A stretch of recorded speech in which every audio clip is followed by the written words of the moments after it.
안녕하세요. 저는 한국 플루크에서 플루크 네트워크스 사업부를 담당하고 있는 문건호라고 합니다. AI와 직접적인 관련이 있다기보다는 뭐든지 다 지금 산업 자동화가 되고 통신을 통해서 어떠한 자료들이 오고 가야 되잖아요.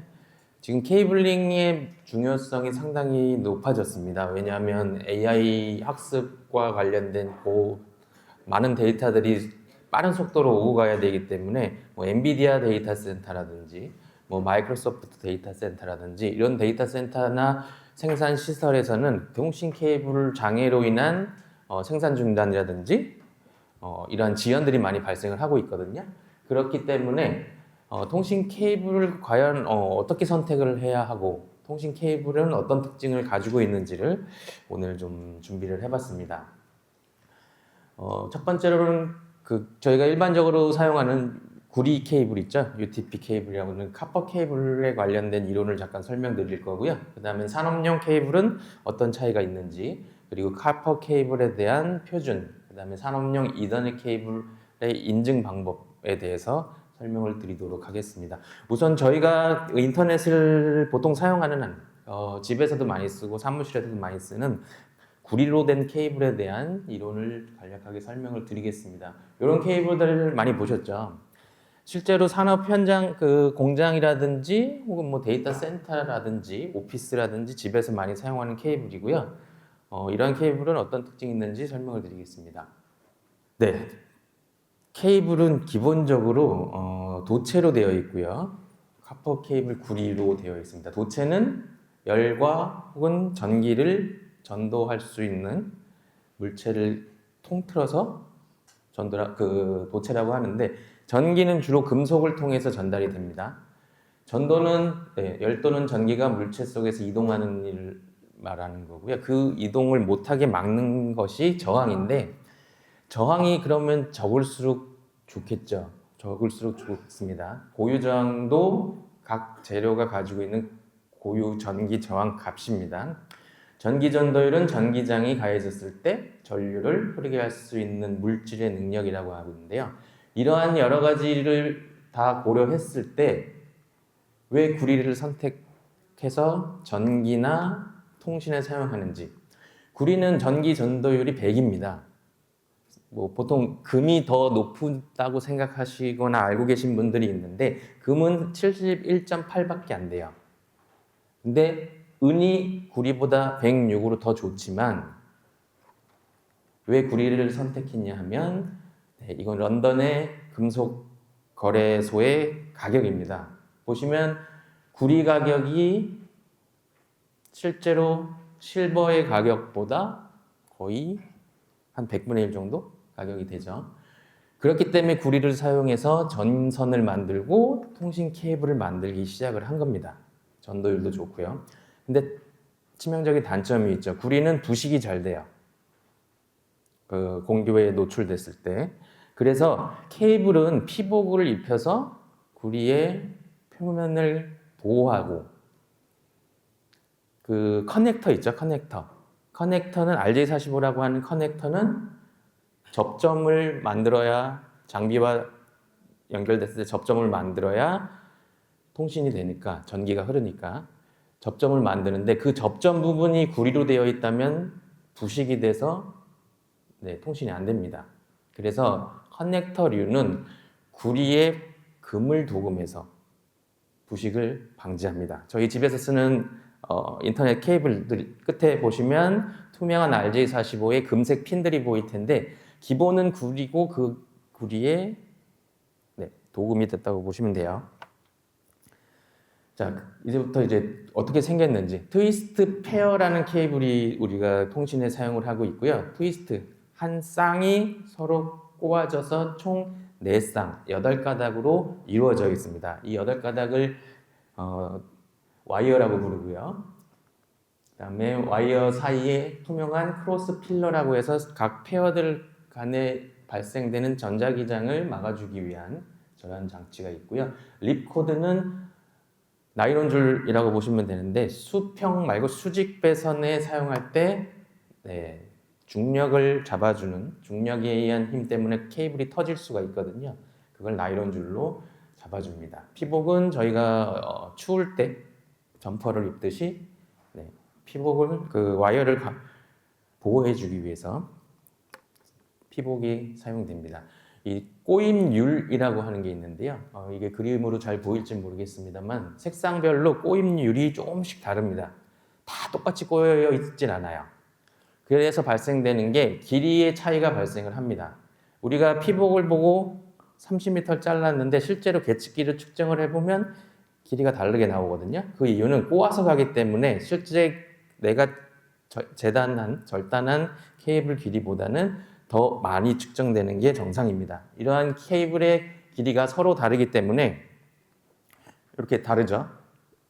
다르기 때문에 여기서 발생되는 전파가 서로 도착하는 시간이 다르다거나 왜곡이 되는데 이 전파의 지연과 지연 왜곡은 이미 통신하는 통신 프로토콜에 의해서 장비들이 다 알고 있어요.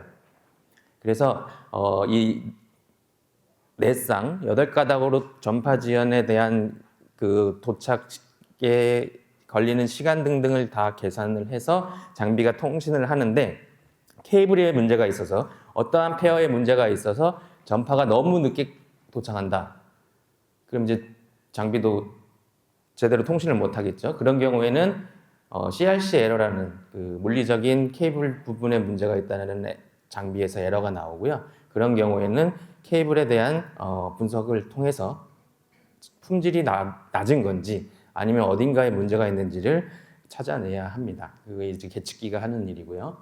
커퍼 케이블은 기본적으로 구리이기 때문에 손실들이 발생을 하는데요. 3가지 손실이 있습니다. 삽입 손실, 반사 손실, 근단 노화. 이 손실을 가장 안 나오도록 디자인을 하고 설계를 하는 게 케이블 제조사가 하는 일이고요. 케이블 제조사마다 각기 다른 방법으로 특허를 가지고 있거나 혹은 따라 만들거나 하고 있습니다. 삽입 손실은 뭐냐 하면은 케이블 안에 신호를 삽입을 해서 반대편에서 그 삽입된 신호가 도착할 때까지 걸리는 시간을 계산을 해서 나오는 값이고요. 삽입 손실은 저항 때문에 무조건 발생을 합니다.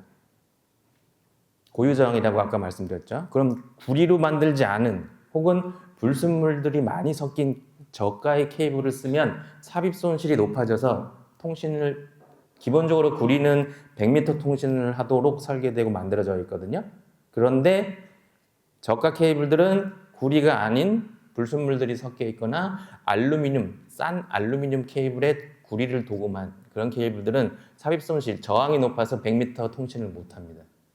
공장 같은 경우에는 사실 좀 거리가 상당히 길게 배치되는 경우가 있는데 우리는 통신 케이블이 100m인데 통신이 안 돼요. 그러면은 99.9% 케이블의 삽입 손실에 의한 문제이기 때문에 케이블의 제조사를 확인하셔야 될 거예요. 이 공장이나 이런 환경에서는 사실 케이블을 전문적으로 설치하시는 회사에서 설치를 하진 않고 전기하시는 데서 설치하시는 경우가 많이 있거든요. 전기랑은 다릅니다. 통신은. 그래서 이 거리가 100m가 넘어가게 되면 통신이 안 돼요. 저가 케이블을 써도 안 되고 커넥터가 안 좋은 저가 커넥터를 쓰셔도 문제가 됩니다. 그게 바로 삽입 손실이고요. 반사 손실은 구리를 이렇게 잘 재련해서 서서히 녹이면서 케이블을 쫙 끌어내면서 제조를 하는데 생산 단가를 줄이기 위해서 마찬가지로 불순물이 들어갔거나 너무 빨리 식히는 과정에서 기포가 발생을 합니다. 구리 케이블 안에. 그러면 신호가 가다가 방에 무언가 벽이 걸리거나 그 불순물에 의해서 되돌아오는 반사 손실이 발생하는데 반사 손실은 정방향으로 가는 올바른 신호에 충돌하겠죠. 거기서 발생되는 것들이 반사 손실이라고 보시면 됩니다. 이것도 또한 저가 케이블에서 많이 발생하고요. 근단 노화는 니어 앤드 크로스톡이라 그래서 NEXT라고 표시를 하는데 자기장이 발생이 돼서 인접한 페어에 영향을 주는 거예요. 나는 가만히 잘 가고 있는데 옆에서 나한테 간섭을 주는 현상이고, 이 근단 노화가 구리 케이블에서 가장 까다롭게 흔히 발생하는 노화 손실입니다. 이거를 전기적으로 케이블을 꼬아 놓은 이유가 서로 자기장이 영향을 덜 주기 위해서 꼬아 놨거든요.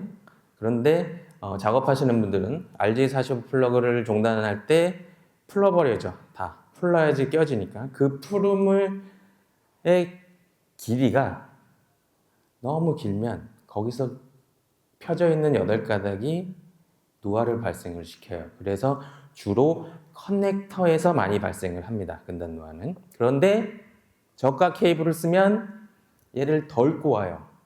왜 덜 꼬을까요? 아까 제가 꼬임률 할 때 설명드렸죠? 많이 꼬아지면 같은 거리를 가더라도 케이블 길이가 길어집니다. 머리 땄듯이 꼬아서 가니까요. 그러면 10m짜리 케이블을 많이 꼬아서 11m로 만들 수도 있고 덜 꼬아서 10.1m로 만들 수도 있어요. 그러면 원가가 달라지겠죠. 저가 케이블들은 덜 꼬아요. 원가 줄이려고. 그러면 케이블 안에서도 근단 노화가 발생을 합니다. 실제로 중국산 케이블들 케이블 안에서도 근단 노화가 많이 발생을 합니다. 그렇게 요 3가지 손실 말고도 여러 가지 손실이 있는데 가장 자주 발생되는 손실들을 제가 설명을 드렸습니다. 이 트위스트 페어 케이블의 종류는 보시는 대로 이렇게 쉴드 되어 있는, 접지를 위해서 쉴드 되어 있는 타입도 있고 그냥 일반적으로 피복만 있는 타입도 있는데, 얘는 언쉴디드 트위스트 페어라 그래서 UTP라고 부르는 거고요. 얘는 쉴디드 트위스트 페어라서 STP 케이블이라고 부릅니다. 자, RJ45 플러그라고 하는 저희 요거 투명한 거, 얘는 RJ45 플러그인데 왜 RJ45냐 하면은 그냥 등록 번호가 45번이에요. 레지스터드 잭 45. 그러면 뭐 44도 있고 43도 있고 여러 가지가 있겠죠. 우리가 전화기에 사용하는 조금 더 작은 그 투명한 커넥터는, 플러그는 RJ11입니다. 11번째로 등록됐어요. 지금은 통신 표준은 RJ45로 통신에서 가장 많이 사용을 하고요. 공장이나 이런 진동이 심하거나 분진이 있거나 이런 곳에서는 스크류 타입으로 돌려서 꽉 고정시키는 M12D 코드나 M12X 코드를 사용을 합니다. 그래서 그거는 이제 공장용으로 산업용으로 나왔다고 보시면 되고요. 요거는 이제 아까 거는 플러그고 얘는 모듈이라 그래서 패치 패널이나 장비에 피메일 타입으로 이렇게 사용되는 것을 모듈이라고 합니다. 이 모듈 플러그와 모듈을 보시면 플러그가 복잡합니다. 구성품이. 예전에 그냥 우리가 100메가 사용하거나 이런 ADSL로 집에서 인터넷 하던 시절에는 카테고리 5나 5E라는 걸 썼는데 그때는 근단 노화가 그렇게 많이 발생하지 않았어요. 왜냐하면 카테고리 5E는 100MHz까지만 사용을 합니다. 고주파수 영역이 아니에요. 근데 카테고리 6는 250MHz까지 쓰고요. 6A는 10기가를 지원하는 아이는 500MHz까지 쓰고, 지금 가장 높은 표준인 카테고리 8이라고 하는 그 표준은 40기가를 UTP로 지원을 하거든요. 그 트위스트 페어로. 걔는 1GHz까지 사용을 합니다. 상당히 고주파수 영역이에요. 그래서 근단 노화들이 많이 발생해서 피치 풀림, 그 꼬임을 덜 풀어줄 수 있는 이러한 디자인들이 안에 구성이 되어 있어요. 실제로 집에서 내가 6나 6A 케이블을 작업을 하겠다. 그러면 이러한 많은 부속품들을 다 설치하셔야 되는 작업이 필요합니다. 이런 거 처음에 만들면은 양쪽 다 하는데 한 10분 걸려요. 처음 하면. 그 정도로 복잡한 구성들로 지금 이루어져 있다는 거. 왜 그랬냐? 주파수가 높아질수록 자기장에서 영향을 받는 근단 노화가 많아지기 때문에 근단 노화를 최소화하기 위해서, 덜 풀려게 만들게 하기 위해서 이런 여러 가지 부품들이 들어갑니다.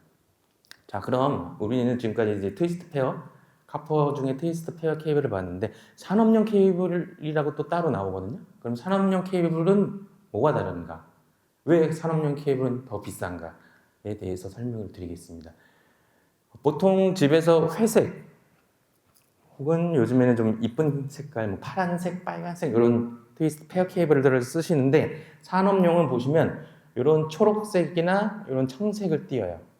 육안으로도 이게 딱 보면 아 이건 산업용이구나 라고 아실 수가 있습니다. 이 산업용 케이블은 강선, 솔리드와 스트랜디드라고 하는 연선 타입 케이블은 두 가지가 있습니다. 우리가 케이블을 박스로 사잖아요. 박스로 사면은 요 솔리드 한 가닥 220V 사용하는 전선처럼 한 가닥 두꺼운 걸로 들어가 있습니다. 물론 RJ45가 그 케이블이 8가닥이기 때문에 두껍진 않아도 한 선만 들어가 있어요. 하나로 구성되어 있고 우리가 패치 코드라는 걸 절단되고 RJ45로 연결되어 있는 거를 사면 그 아이는 연선, 이렇게 머리카락처럼 가느다란 선들이 속에 들어가 있습니다. 왜냐하면 사실 박스로 사는 케이블은 내가 패치 코드를 제작해서 사용하십시오로 나온 제품이 아니고 포설할 때 쭉 포설하는 구간에 사용하라고 나온 케이블이고요. 패치 코드는 집에 아울렛에서부터 내 컴퓨터, 노트북에 연결하라고 만든 케이블입니다. 그래서 이 아이는 노트북도 움직여야 되고 뺐다 꼈다 해야 되기 때문에 강하면 안 돼요. 부드러워야 됩니다. 그래서 연선을 사용해서 만드는 거고요. 강선은 수평 배선이나 수직 배선에 쫙 배선에 포설을 하기 위해서 만들기 때문에 강선을 씁니다. 실제로 이렇게 다르게 생겼어요. 자, 산업용 패치 코드는 아까 말씀드렸듯이 이런 초록색으로 유연한 사용이 가능하고 일반 패치 코드보다도 더 가느다란 구리 케이블들이 더 많이 들어가 있습니다. 그래서 얘는 막 움직이다가 한두 가닥이 끊어져도 통신에 전혀 문제가 없어요. 그래서 주로 산업용 케이블이 사용되는 구간은 반복돼서 움직이는 레일에서 움직이는 장치라든지 로봇 팔 그런 데 많이 사용이 됩니다. 물론 이 아이도 수만 번, 수억 번 움직이다 보면 끊어질 수는 있겠죠. 그런데 전체 다가 끊어질 확률은 없기 때문에 통신이 중단되거나 그런 사태까지 발생되는 걸 막아주려고 산업용 케이블을 생산하고 있고 산업용 케이블을 사용을 해야 되는 겁니다. 이거는 뭐 외산인데 랩이라는 회사가 제조하고 있는 UL 인증을 받은 프로피넷, 뭐 이더넷 IP를 다 사용할 수 있다고 되어 있네요. 이런 식으로 산업용 케이블이 따로 있다는 걸 알고 계시면 좋습니다. 자, 그럼 카퍼 케이블의 표준에 대해서 말씀드릴 건데요. 케이블 표준은 사실 한국은 국제표준 ISO라고 하는 국제표준을 따라가지 않고 저희는 미국 표준, TIA라고 하는 미국 전기통신공업협회의 표준을 따라가고 있고요. 그리고 IEEE라고 하는 네트워크에 관련된 통신 관련된 프로토콜을 표준으로 제정하는 IEEE 전기전자학회의 표준을 장비들이 따라가고 있습니다. 자, 케이블링은 TIA가 표준이고요. 네트워크 관련된 거는 IEEE가 표준이라고 보시면 됩니다. 그러면 TIA 표준에 대해서 설명을 드릴게요. 요것만 한 장 알고 가셔도 상당히 오늘 뭐 좀 알고 가는 느낌이다 라고 하실 거예요. 왜냐하면 우리가 잘못 알고 있는 부분들이 카테고리 5E랑 카테고리 6는 1GBps를 지원한다. 1기가 장비에 사용할 수 있다. 카테고리 6A는 10기가까지 지원을 하고 10기가 카테고리 10기가 이더넷에 사용할 수 있다라고 알고 계시는데 그렇게 알게 되면 나중에 많은 혼돈이 옵니다. 왜냐하면 통신 케이블의 표준은 사실 속도랑은 관련이 없어요. 직접적으로. 그거는 아까 말씀드렸던 IEEE에서 통신 프로토콜을 어떻게 표준을 만들어서 어떻게 통신을 할 거냐의 문제입니다. 자, 고속도로를 뚫어요. 고속도로를 왕복 8차선을 뚫든지 왕복 16차선을 뚫든지 내 차는 티콘데 고속도로가 넓다고 더 빨리 달릴 수는 없죠. 자, 그런 의미로 카테고리라고 함은 케이블의 물리적인 특성이에요. 카테고리 5E 보시면 얘는 100MHz까지 사용해도 아까 말씀드렸던 삽입 손실, 반사 손실, 근단 노화가 얼마만큼의 정해진 수치보다 덜 나와서 사용할 수 있다 라는 뜻입니다. 그러면 카테고리 6는 250MHz까지 사용할 수 있어요. 6A는 500MHz, 8은 2GHz까지 사용할 수 있습니다. 그럼 2GHz까지 사용하는 어떠한 프로토콜을 얹느냐에 따라서 40GHz를 지원할 수도 있고 더 높은 속도를 지원할 수도 있는 거예요. 요거를 보시면 조금 이해가 되실 겁니다. 자, 카테고리 5E는 100MHz까지 쓰죠. 여기서 1기가를 지원하는 IEEE의 표준은 1000베이스티인데 얘는 62.5MHz까지만 써서 1기가 BPS를 1000베이스티를 지원하는 아이예요. 그래서 우리가 6는 250MHz까지 사용할 수 있는 케이블입니다. 6를 쓰던 5E를 쓰던 1000베이스티를 둘 다 지원하는 거예요. 근데 새로운 표준이 나왔습니다. 100MHz까지만 써서 2.5기가를 지원하는 2.5G 베이스 T가 나왔어요. 5E로 2.5기가까지 현재 사용하실 수가 있습니다. 그럼 또 다른 새로운 기술이 나와서 100MHz까지 사용을 했는데 뭐 10G를 사용할 수 있다라는 표준이 나오면 5E 케이블로 그냥 10G 쓰실 수가 있는 거예요. 5E는 1기가까지 속도를 한정 짓는 게 아니라 사용할 수 있는 주파수의 대역을 한정하는 겁니다.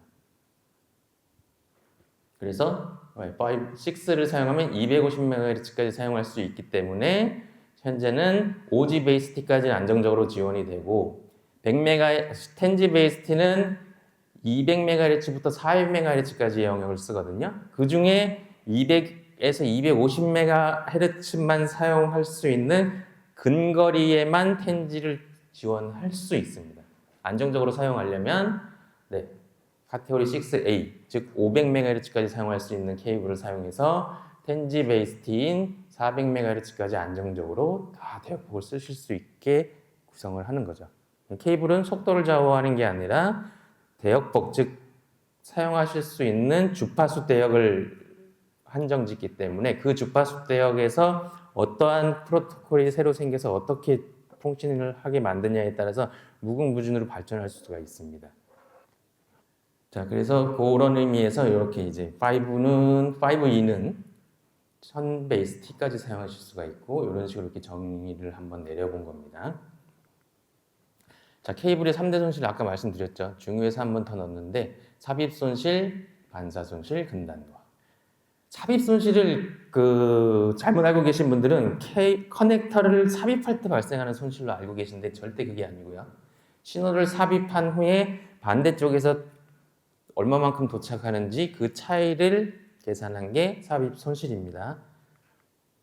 자, 산업용 이더넷 케이블 보시면 이게 지금 일반적인 EMI에 노출되어 있는 공장이라고 보시면 돼요. 뭐 케이블이 지금 POE를 통해서 카메라라든지 이런 로봇팔, 뭐 이렇게 머신, 모터 이런 것들에 많이 연결되어 있기 때문에 여기에는 보시면 아까 제가 설명드렸던 대로 자주 뭐 움직임이 있는 구간에는 산업용 케이블, 초록색 케이블을 사용하고 있다는 걸 보여드리는 겁니다.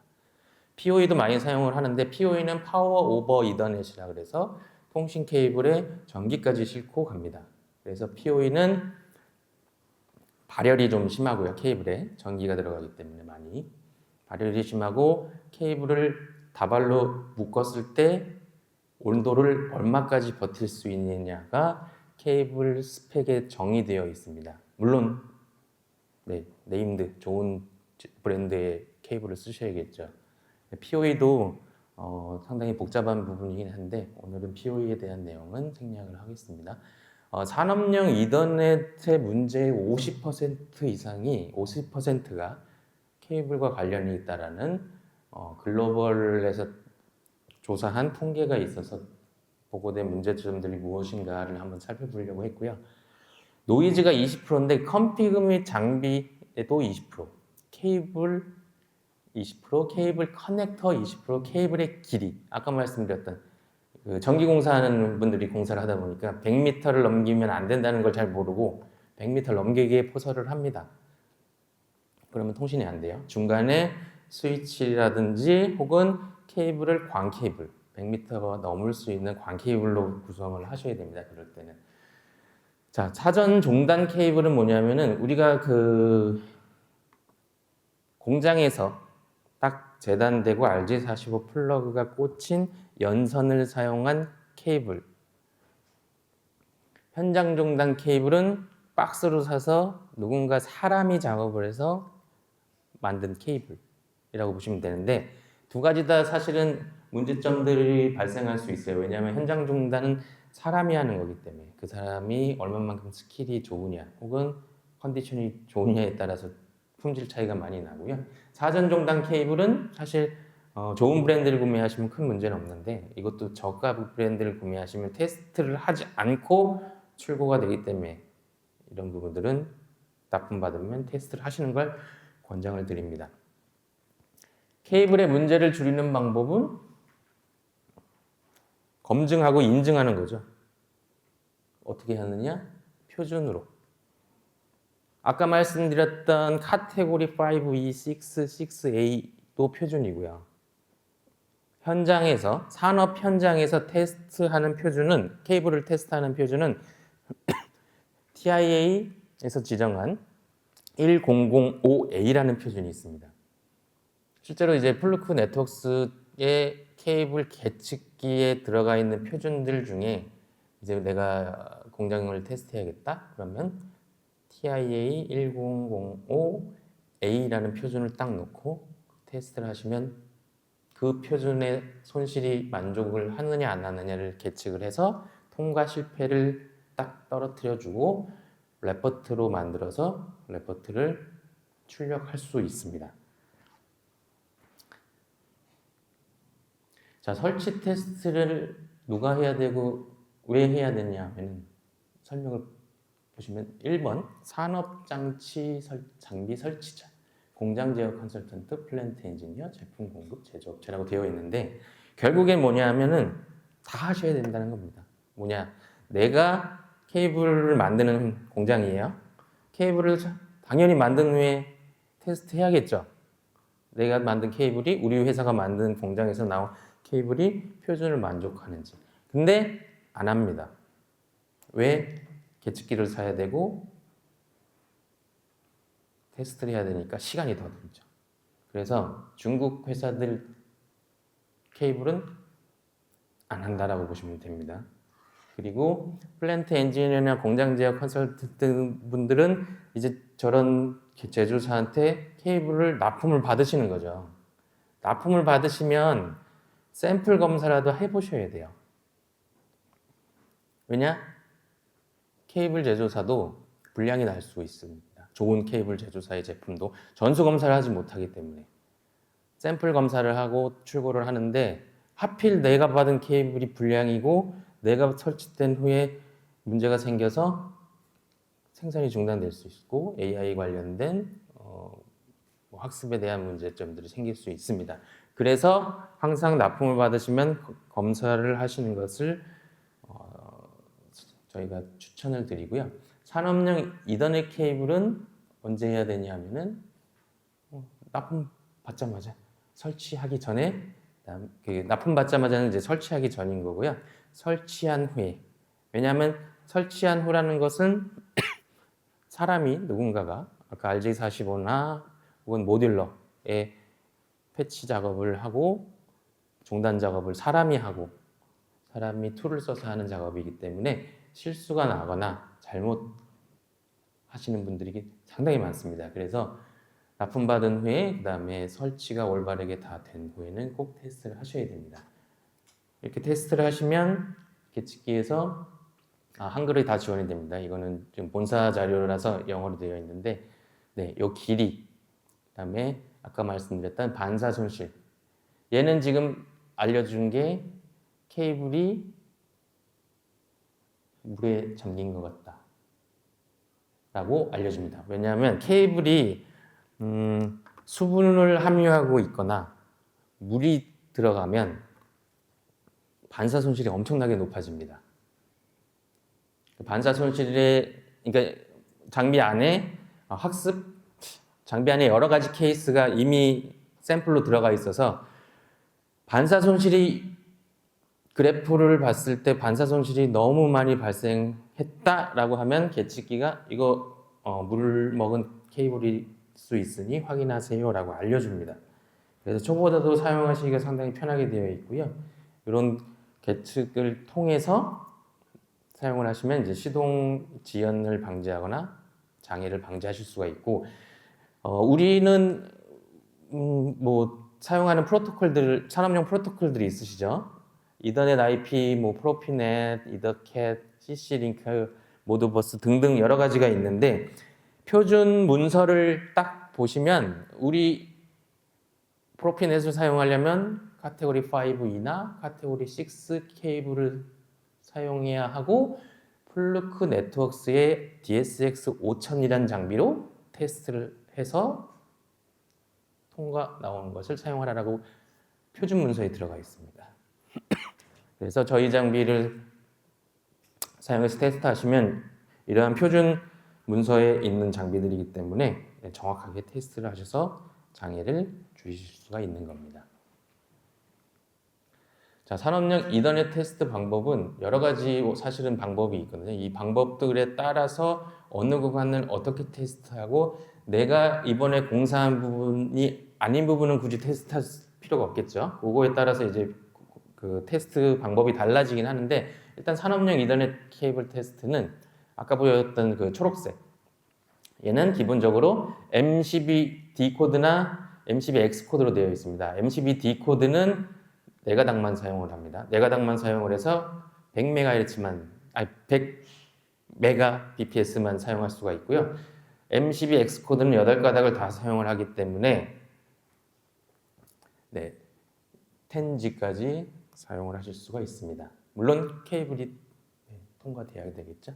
자, 기본적으로 일반적으로 4페어를 테스트하는 거는 그냥 요거는 간단한 마이크로 스캐너라는 간단한 장비고, 얘는 단선, 그 다음에 케이블의 길이, 그 다음에 POE의 전압, POE의 와트수, 소비 전력 등을 테스트할 수 있는 장비입니다.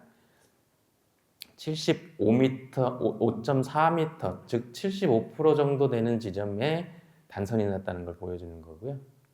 이런 식으로 간단하게 테스트할 수 있는 기본 장비들을 제가 보여드리는 거고, 사실은 이런 장비로 테스트하는 거는 편하긴 한데 왜를 알 수가 없습니다. 그냥 단선, 단락 이 정도 보실 수가 있고 길이까지 보실 수가 있는데, 사실은 얘는 손실은 보지 못해요. 가장 기본적인 TDR 기능이 탑재되어 있는 장비라고 보시면 되고, 그렇기 때문에 이 아이가 볼 수 있는 거는 간단한 것만 보실 수가 있습니다. 얘는 케이블 어널라이저이기 때문에 예를 들면 이렇게 함체 어셈블리 하는 회사에 보통 맡기잖아요. 맡기면 거기서 이제 케이블 길이까지 딱딱딱 재단해서 딱 풀세트로 납품을 하는데, 그 어셈블리 회사가 케이블을 테스트를 안 해요. 그래서 한번 어떤 일이 있었냐면은 반도체 관련 회사의 공장인데 자꾸 장애가 나는 겁니다. 멈춰요, 설비가. 그래서 저희한테 그 회사가 이제 장비 회사하고 뭐 다 불러다가 해봤대 아무도 해결이 안 되는 거예요. 장비도 문제가 없고. 그래서 혹시 케이블이 문제인가 했고 저한테 연락이 와서 제가 한번 갔어요. 그 데모 시연을 하러 갔는데, 매우 유명하고 큰 회사임에도 불구하고 케이블을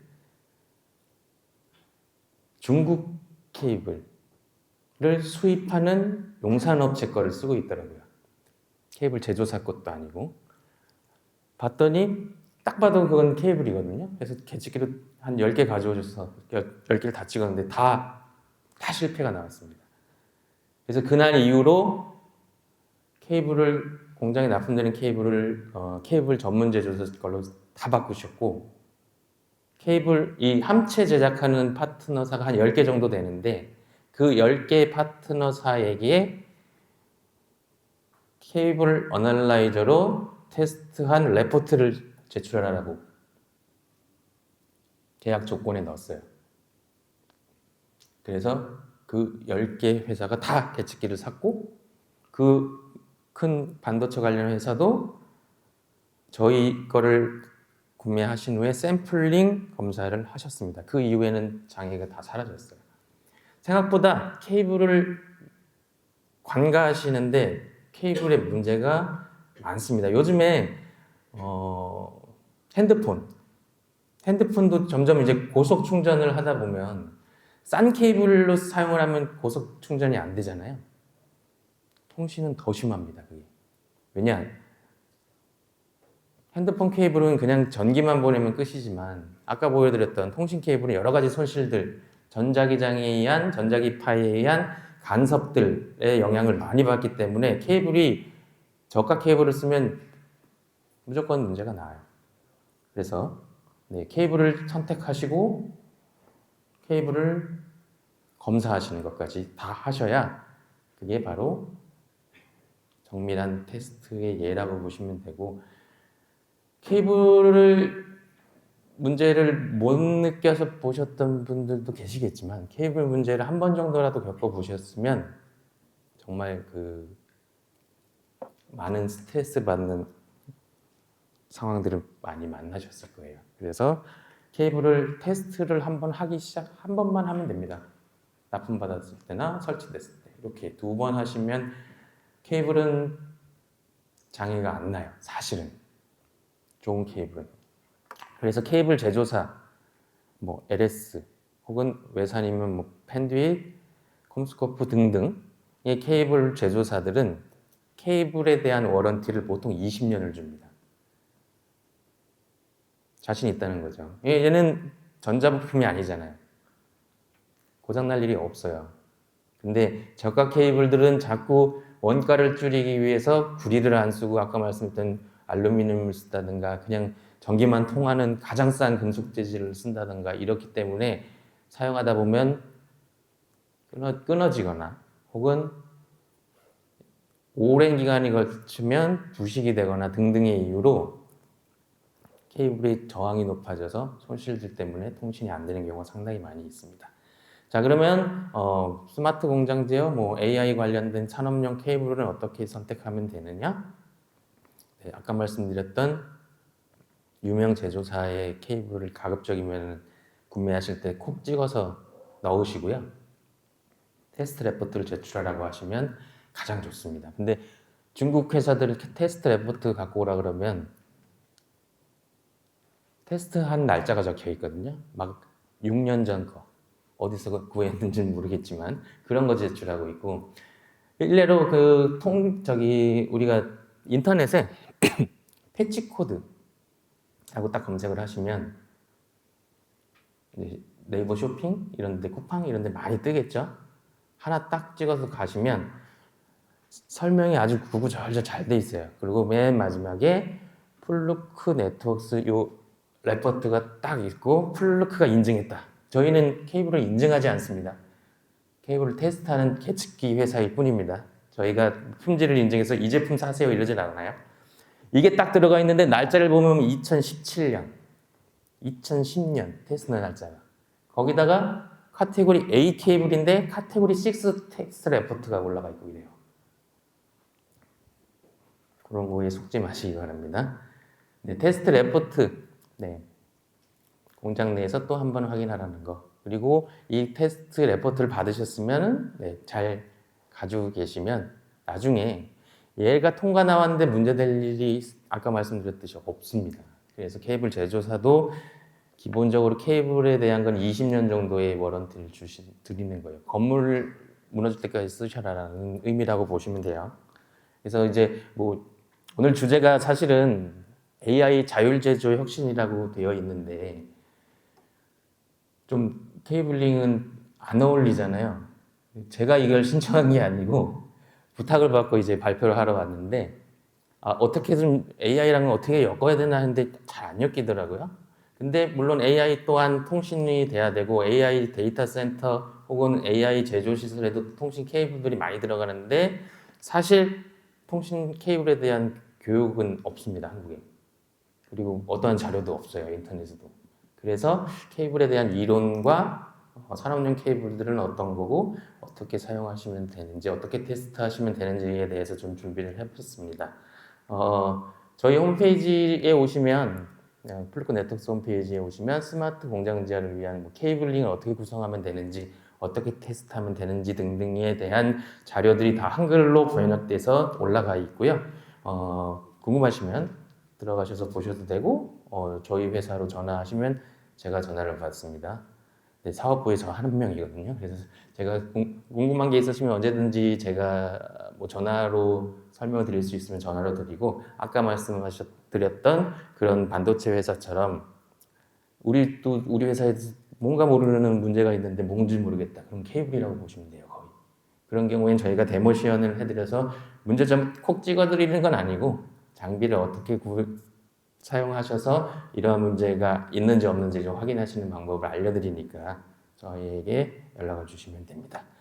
이것으로 제가 준비한 발표를 모두 마치겠습니다. 감사합니다. 네, 수고하셨습니다. 잠깐만.